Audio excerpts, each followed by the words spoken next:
I had a love for agriculture because my grandparents were farmers in Point Coupee Parish, and I grew up going to the country during the summers and got exposure to agriculture there. I wanted to be a farmer, and my parents said, no, you don't want to be a farmer, you'll be poor. And so I listened to my parents, and I went to industrial instrumentation school in Baton Rouge and actually ended up doing control systems engineering for 25 years. And so that was my career, and I loved what I did, but I had a passion for agriculture, and we had 4 boys. And we were looking for something we could do with 20 acres of land in Folsom, Louisiana, and looked at different agricultural type businesses, but we were looking for something that you could really add value to a product. In other words, take the agricultural product and add value to it and stability, and then sell a significant portion direct to the consumer. So that was the model that we were looking for, and we ran across a winery in our area, Landry Vineyards, and discovered, wow, you can grow grapes in Louisiana. Wine grapes at that. So we investigated and did some studying and decided to plant 2 acres of grapes. It takes 3 years to produce a crop. In the 3rd year, Landry Vineyards was going to buy our grapes, but they weren't able to. And as a result, we ended up in the wine business. We had 10 tons of grapes hanging in the field, no market to sell the grapes to, and another winery, Amatos Winery in Hammond, Louisiana, worked with us. We made the wine at his winery, and we were licensed in 2002.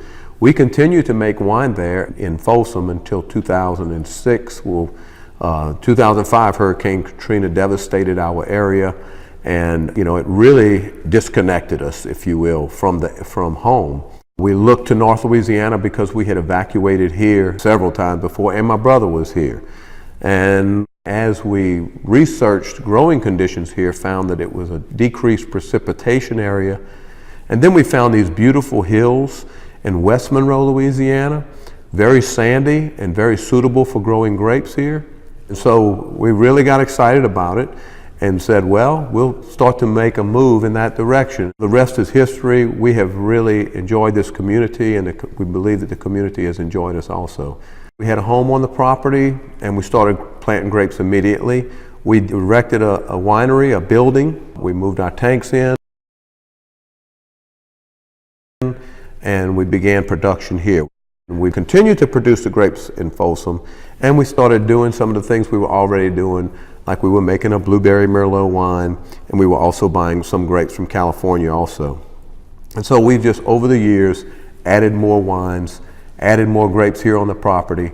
Now we're on a 50-acre property. This started off as 20 acres. We purchased 30 acres across the street.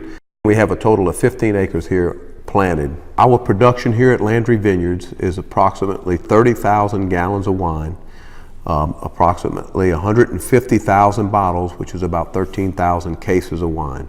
We are not solely dependent on what we grow. We grow a grape called Blanc du Bois. It's a wine grape, Lenoir, and then we also grow some muscadines. And recently we added a new grape, Crimson Cabernet, a cross between Cabernet Sauvignon and Norton, which we're very optimistic about, especially with its parentage having Cabernet Sauvignon in it, which is the #1 grape in the world even. We also bring in grapes from out of state, from California, and even recently Washington State, premium grapes that make high quality wines. We make what we call cultural wines, which is everything from peach wine, peach muscadine wine, muscadine wines, blackberry Merlot. People love blackberries here in Louisiana. Blueberry Merlot, which is a blend of blueberry wine and Merlot. Blueberries grow well in Louisiana. So we're growing what we call cultural wines, but we also have a line of really high quality French style wines that we produce here at Landry Vineyards. And then the first step in the process when we bring the grapes to the winery is to de-stem and crush the grapes. Then if it's a white wine, we press the wine, press the grapes, and then the juice is collected and just the juice is fermented. If it's a red wine, it's actually fermented on the skins.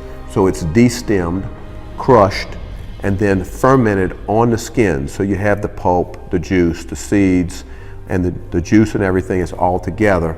And that ferments, removing all of the good stuff during the alcohol fermentation. It's drawn from the skins.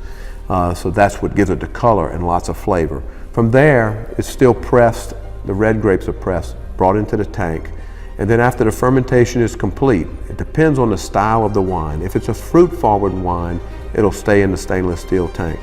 If it's going to be a fruit-forward but yet barrel-aged wine, of course it goes into barrels. We obtain more complexity from aging in the barrels, and we do approximately 30% of our production goes into barrel aging.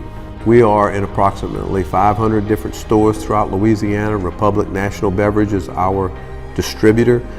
We sell about 30% right here at the winery and at arts and craft shows and farmers markets and whatnot around the state of Louisiana. We love the response that the people have from coming and seeing the vineyards. We do concerts and everything out here, and it's a great time. And we also have a tasting room here where we sell the wines.